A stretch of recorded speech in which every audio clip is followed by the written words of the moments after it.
Since we have barely 1 hour and 5 minutes for what is a heavyweight panel, I mean, fortunately, there are people walking in who will ensure that the people on the panel are not more numerous than those in the audience.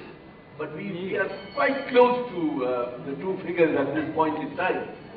I will go straight into this particular panel, which addresses the issue of religion and secularism in India are made mutually exclusive. With 5 panelists for the first round of discussion, if you permit, my distinguished friends, if you can please confine your remarks to about 4 minutes each. We will then have time for a little in-panel discussion before we open up the discussion to the floor. So without further ado, and without making any attempt whatsoever to introduce the speakers who are known to you, may I request Karti Chidambaram to respond to the question as to whether he believes that religion is a private matter for individuals and should be kept completely separate from the state, or is the reverse the case?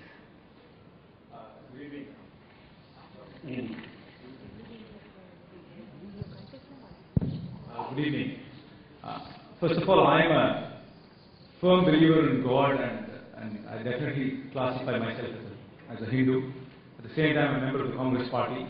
I come from a state where there are more temples per square kilometer than anywhere else in the world, which is Tamil Nadu. We break more coconuts every day than anywhere else in the world. But we vote for a party which does not believe in God, and we don't vote for a party which wants to build a temple. That's the dichotomy of the state I come from.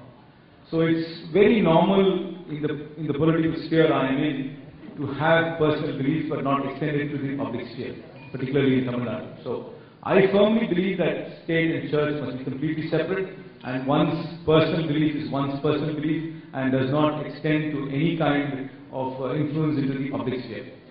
So I think one mustn't interfere in a private individual's religious beliefs or rights or practices, but at the same time, I believe that the state has absolutely no role in mandating or dictating or in directing religious affairs. That is admirably concise. Can I then go on to Shaffi and request Shaffi to speak to the notion as to whether Hinduism as well as Islam actually promote secularism. This is the view that I believe you espouse. Would you like to elaborate on that? Would you like to explain that a little bit? I come from Karti's neighboring state, Kerala, and having grown up in Kerala, religion was so very personal. In our school days, it was almost like, it never came across as to what my religion was outside of my personal practice of my religion. Unfortunately, since the school days and moving out of Kerala, I've had to experience questions as to my religion and religious practice.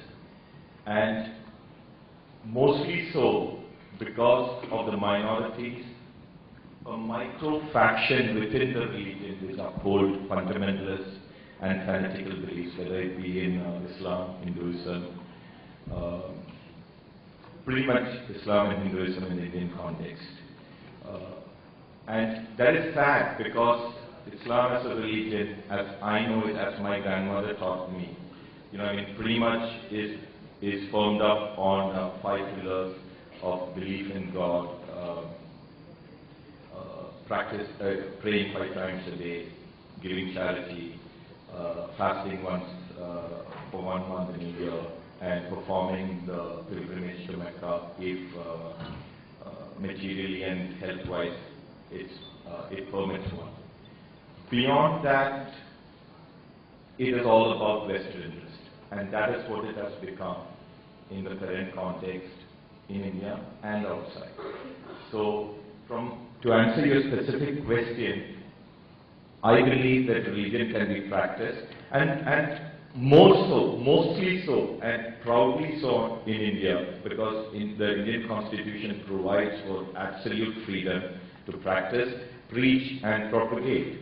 So, when I look as a Muslim, as a practicing Muslim, having lived in India and for a short period in Europe and for around 6 years in the US, I believe that one can practice religion as a Muslim in India with the utmost freedom than in the other countries that I have lived. Thank you. Thank you. Sudheen Kulkarni, what is your take on this issue? How do you see the nexus between religion and secularism? The way the topic for this discussion is formulated, are religion and secularism mutually exclusive? It betrays a certain flawed understanding of religion as well as secularism. And this misunderstanding arises out of the fact that a lot of educated people in India, they approach secularism from a Western viewpoint. Secularism has a certain history in the West, where the church and the state were one at one point in time. It was a long struggle which ultimately resulted in separation. But that has never been so in India. In India, the true meaning of secularism is equal respect for all faiths. Sarva Pantha Samadha. We believe that all religions are worthy of respect. All religions have at their core welfare of human beings. They have an ethical value system that sustains life, society. We in India say dharma. What is dharma? Dharma is dharayati iti dharma. That which sustains life is dharma. Dharma is not to be identified with a certain denominational faith. Of course, these are different paths, but all paths lead to the same destination. Ekam sat vipraha bahudha vadanti. Truth is one. The wise interpret, articulate it in different ways. And therefore, our culture, our civilization has always believed in respect for all faiths.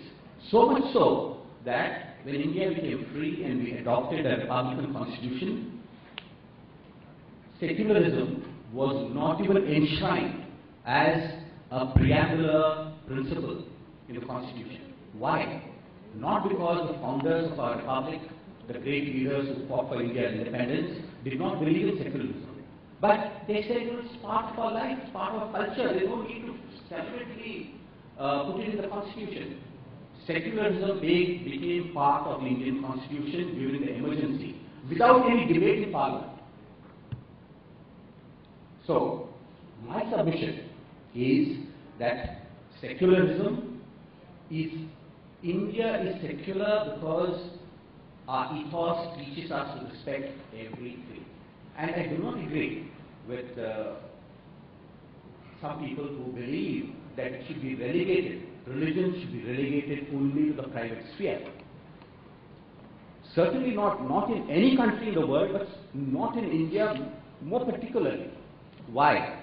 Because our culture, it takes on, I mean, its roots are in religion, but culture becomes somewhat autonomous. You know, very often people identify with a particular religion, let me remind my friend Chidambaram. What is the state emblem of Tamil Nadu? A temple. A temple near Madurai. When was it adopted? A Congress government. Why? Because they feel proud of their temple heritage. It's not Hindu heritage. It is part of the cultural, civilizational heritage of India and particularly of Tamil Nadu. We say in our constitution, our state, Satyameva Jayate. It is derived from the Upanishads. Does it make our state symbol, our state motto anti-secular? Not at all. So therefore, very often ultra-secularists, they take this whole separation of religion from secularism, religion from politics, religion from, to such absurd extent. We are now approaching the Christmas season.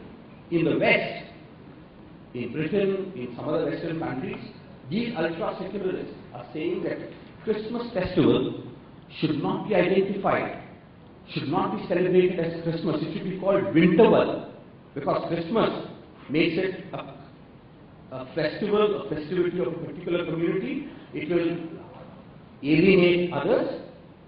This kind of cultural cleansing, Christmas is a part of the cultural personality of Europe. In fact, I would go to the extent of saying Christianity is part of the personality of Europe. Now, I would end my submission by making this point, that secularism, respect for all faiths, is something that not only India needs, but the whole world needs today as we are globalizing. More and more countries are becoming multi-faith.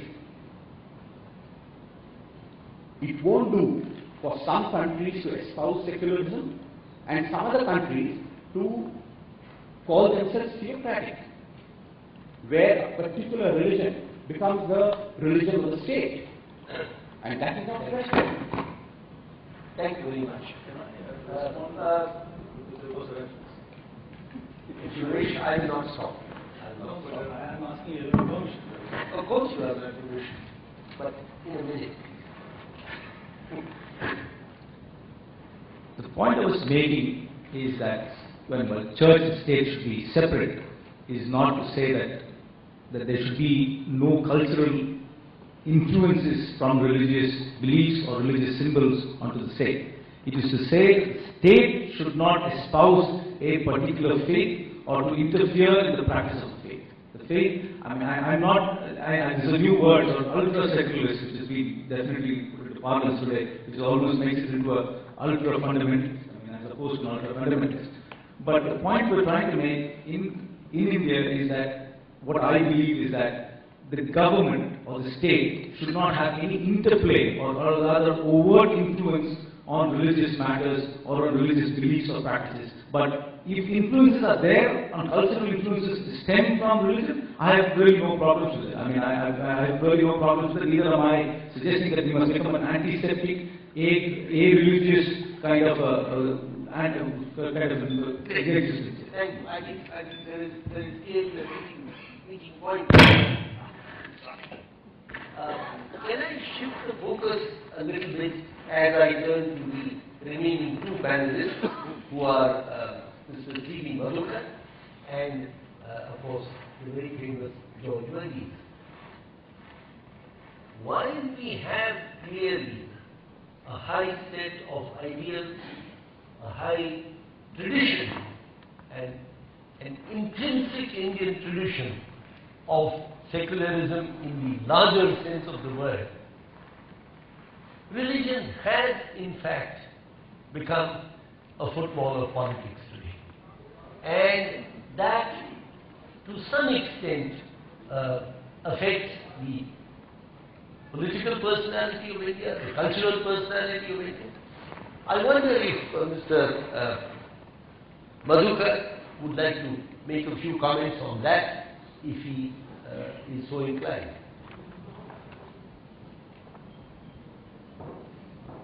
Thank you, Mr. Rana.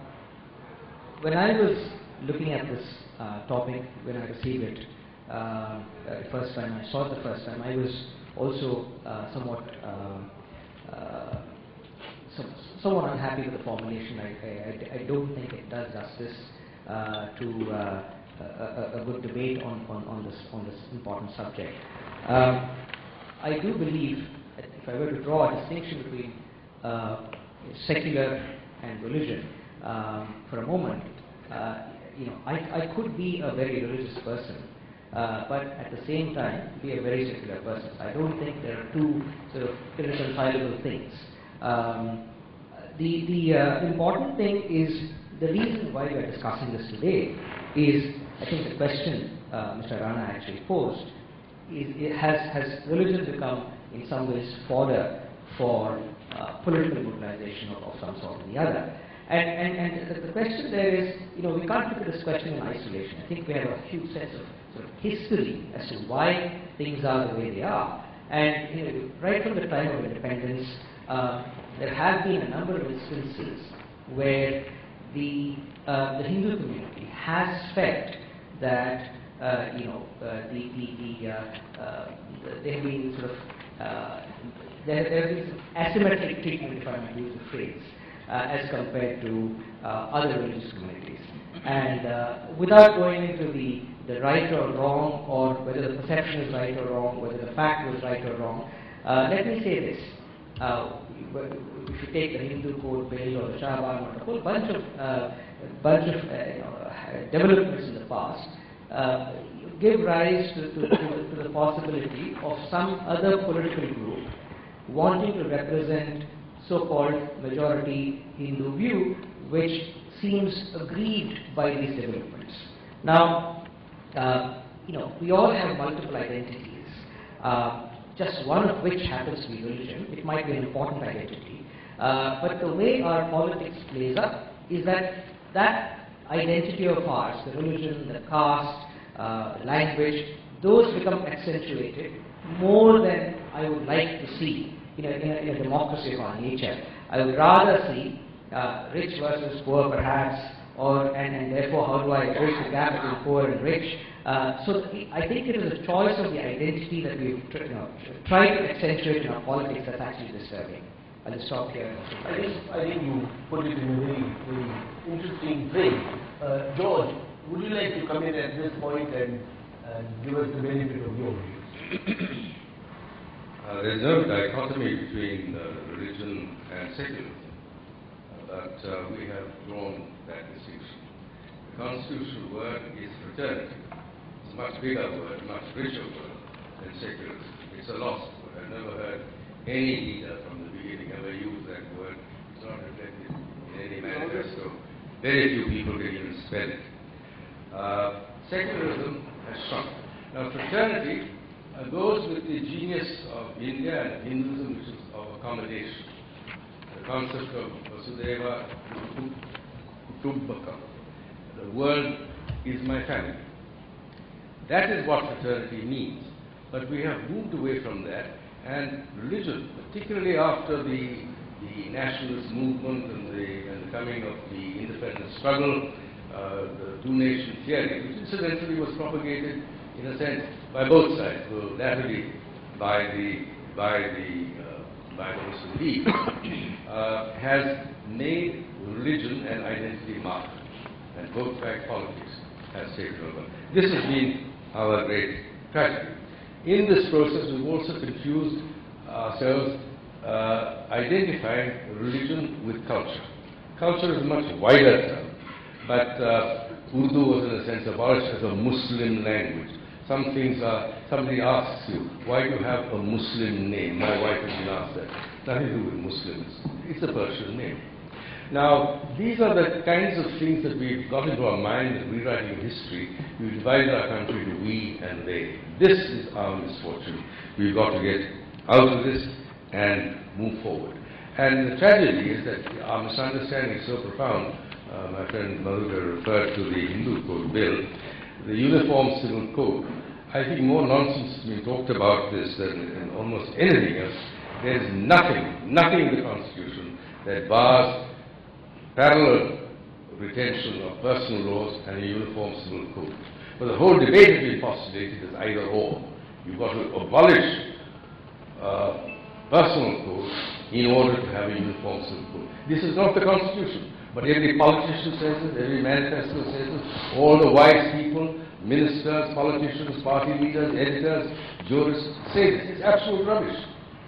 And therefore the best communists and the best secularists have joined hands to say, we do not want fraternity. You're not entitled to become an Indian. You've got to be in your little box and have your own personal code. We dare you to become an Indian. Now this is where our secularism has gone. It's been hollowed out. We must correct that. Because secularism is most important, and fraternity is most important in a country that is the most diverse in the world. And democracy and diversity call for secularism. It seems fairly clear that everyone is essentially agreed on this panel that religion and secularism are not mutually exclusive. I think all the different panelists have spoken to this. But then, what is the issue? Why is religion perceived to be a divisive factor in our country? You talked of many personalities of any person. One is a member of a nation, one is a member of a family, one is friendships, one has a religion, one is in a profession or a line of activity. So these are all different identities that we have. Religion is just one of the many identities. Why does the identity of religion become such a force where today in our country it is almost a source of serious conflict? It is a source of conflict. Why is this the case? Is it such a conflict as you think it is? Well, we have a problem of homegrown terrorism of different kinds, some of which is in the name of religion or presented in the name of religion. Isn't that a problem?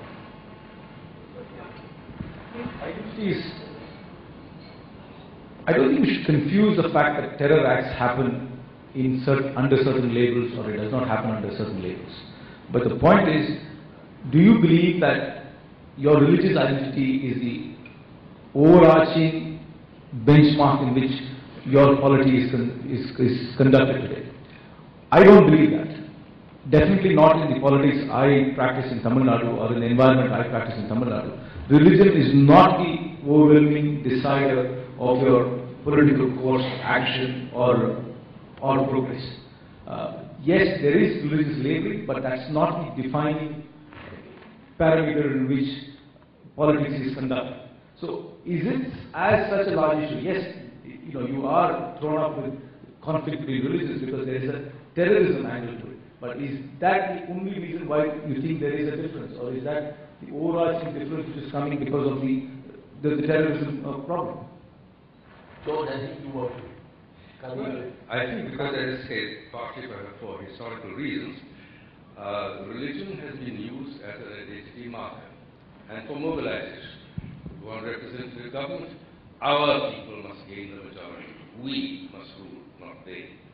And the argument that they ruled for so long, now it's our turn.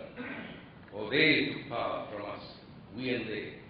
This is where the division lies, and therefore rewriting history, the question, when does history begin? A few years ago, there was a book that was published called, what was it?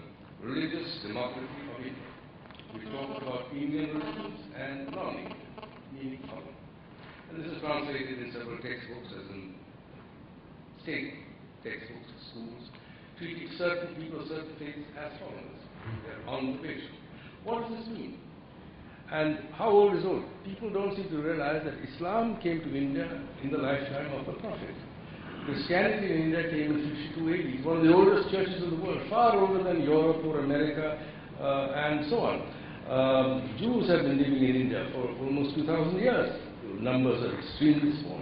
Parsis came here when they were squeezed out of Iran. India has been a home to every faith. And people lived together side by side because rulers at the top ruled. Subjects shared their joys and sorrows as the years moved on. It's only when the question of representative government and vote bank politics started that this identity marker has come forward. And the history of our, the partition and so on has exacerbated that and given this edge that we now find we have to overcome. Comment from the other members of the panel. Let's first hear from them before we continue. What about you, Shaffi?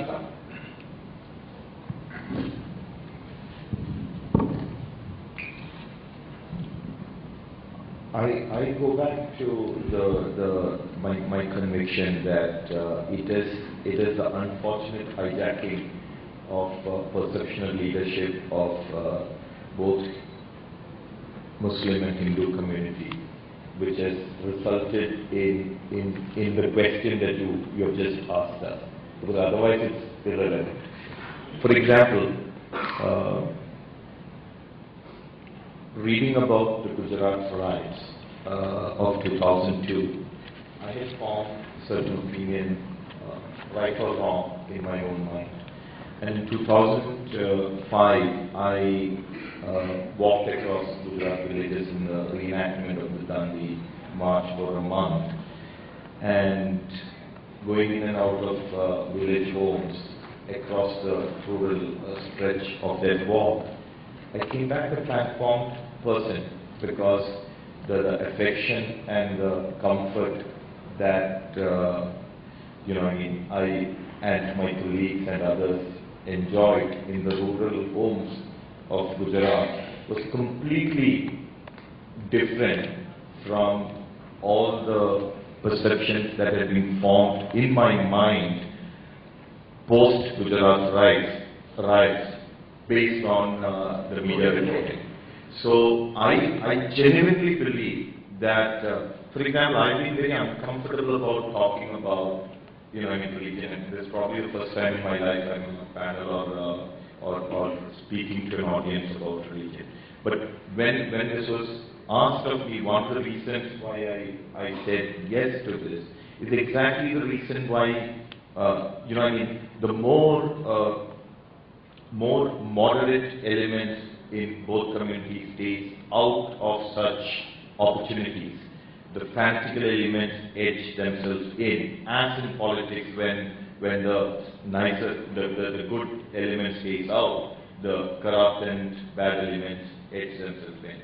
So exactly in that manner, we have to reach a point where we do not let in any community for that fanatical micro minority to hijack their agendas, because it's amazing that this cross section of the panel is very, very clear that religion, practicing one's own religion and being secular in all its totality goes hand in hand.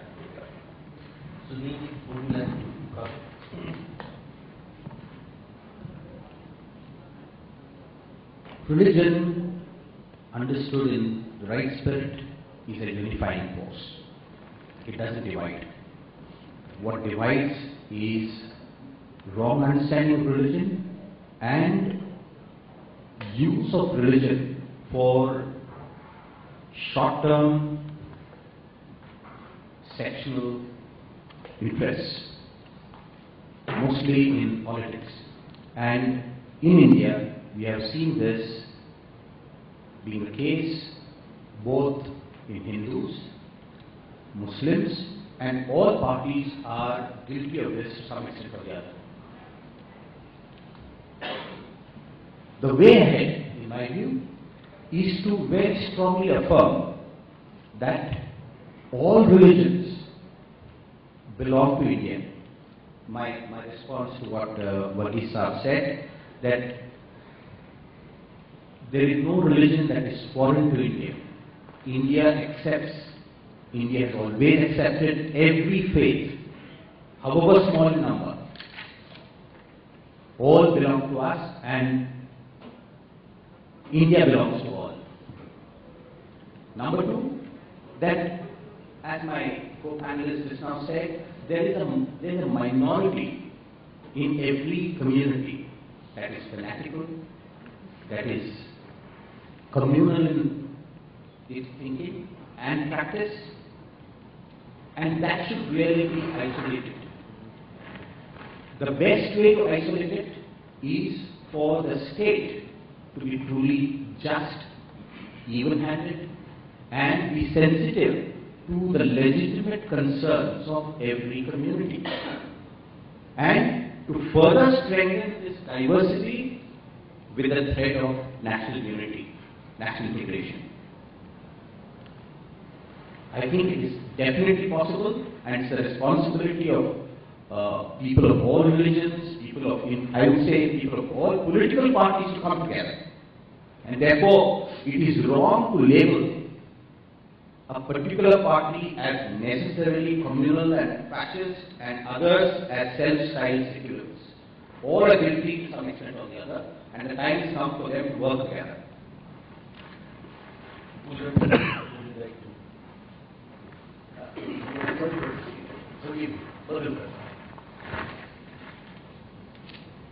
I think I just want to reaffirm really what has been said. The unifying force of religion that we have and the idea of religion that we have has been broken by the cynical exploitation of religion for political purposes. Every political party in some measure is guilty of this. I want to separate two things. One is the use of religion for the purposes of political mobilization. The other is the violence associated with that on some occasions. What we have failed to deal with in adequate measure is we have not gone after people who have used violence of any kind while mobilizing people on the basis of religion. We don't treat that as a law and order problem, put people behind bars, prosecute them, and make them examples of what justice means in India.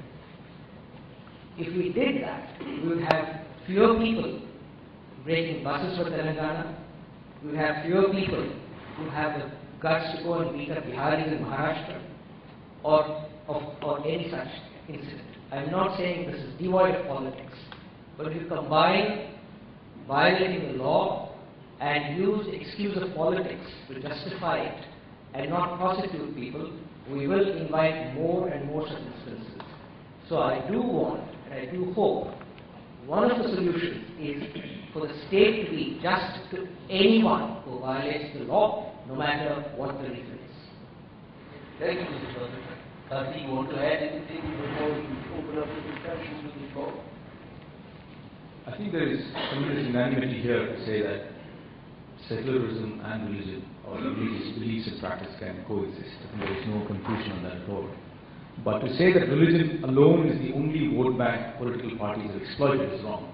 I mean, there are other vote bank politics which political parties exploit. And I say this with the fullest authority of being a member of a political party, and I'm sure the other members here are also members of political parties here. We have vote banks based on caste, vote banks based on region, vote banks based on language are also equally exploited. So that exploitation happens because the way our politics is structured. Because the fundamental goal for political parties and candidates is to win elections. And they employ any possible tactic to go past the post. And this, this game will always make you create vote banks based on religion, language, region, or caste, whatever it might be. So that will not go. So to somehow to remove political play from vote banks and religion for this context will be very, very complicated. Yes, of course, a secular application of the law will definitely go a long way in sort of negating the effects, but to remove it from politics is going to be very, very complicated. Thank you, Karti. I think that's a reality check that you provide. You know, what this panel has shown is that, I'm only now talking of the management of the process. The more the people you have on the panel, the better disciplined they are. Yesterday I chaired a panel that had only 3 members, and it was very, very tough to manage. Now here you have 5 people with fairly divergent viewpoints who have really strictly adhered to time, giving us well over 30 minutes for a discussion. Entire discussion, I don't need to say more, except to 2 things. To thank this panel for having really shown a great deal of commonness and I would even say unity of purpose in notwithstanding their different standpoints, the different places from where they come, and different opinions on various subjects. So, before we thank the panel, I am also required to make a little announcement that as of 3 minutes back, a reception has begun in this room. So please stay back for the reception being hosted by Aspen Ideas. And last but not the least, please join me in thanking the panel.